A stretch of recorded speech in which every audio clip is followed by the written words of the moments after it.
I hear how big Amazon is and that that's the place you need to be. They're the one investing in all the warehouses and everything that's going on behind the scenes. They have something that many people can't even dream to tap into when it comes to their capabilities. Are you still telling your customers to sell everywhere? Or are you saying, hey, let's actually just focus on the biggest players in the market right now who already have everything figured out and rely more heavily on them? We kind of have two different approaches, I think, in terms of the focusing.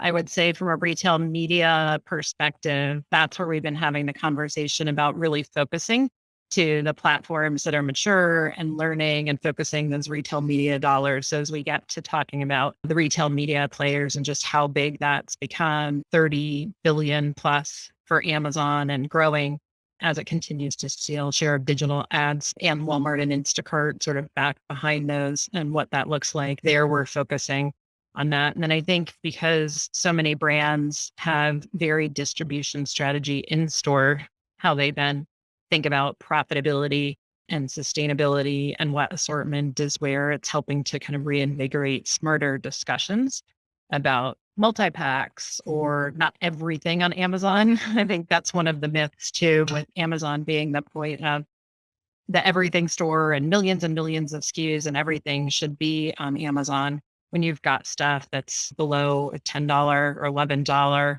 average selling price on Amazon, nobody's making any money on that. And so Amazon's been tougher on profitability, and rightly so, across the board in terms of pushing vendors to be making money so that we can both grow profitably across the board. So Amazon's pushback on profitability have helped brands also kind of taking a look at profitability have helped, and it's helped to really reset what we sell in each channel versus just deciding that every SKU should be sold everywhere and getting much more strategic about what is the consumer mission, the solution, and then the distribution. But simplicity versus and strategy over more is better.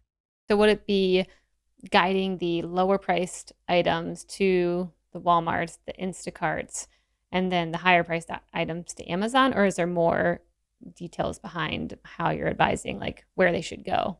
There's a couple of different strategies from like either bundles or multi-packs cross-selling that we can do across the board, especially for any of the through the mail e-commerce packs, particularly on Amazon. The other thing that brands are getting smarter about or realizing that they need to do in the equation is controlling some of their distribution and where their products are growing across the board to prevent resellers and others from a pricing perspective for undercutting them on price across the board to kind of maintain control and value for the shopper.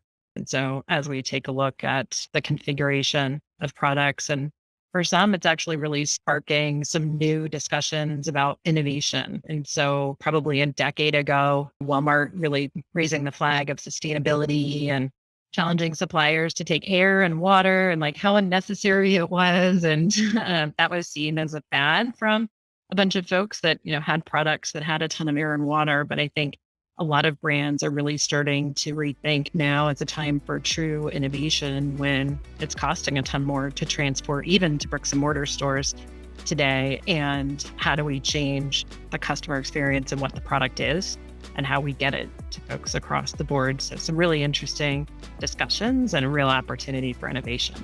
Hey, thanks for watching. This segment was made possible by our friends at Salesforce Commerce Cloud. If you're looking for the #1 platform for all your commerce needs, go check out salesforce.com/commerce. And don't forget to subscribe below and tap that little bell icon so you can stay on top of all the amazing new segments and full episodes that we'll be putting out over the coming year with some of the best and most influential commerce leaders out there.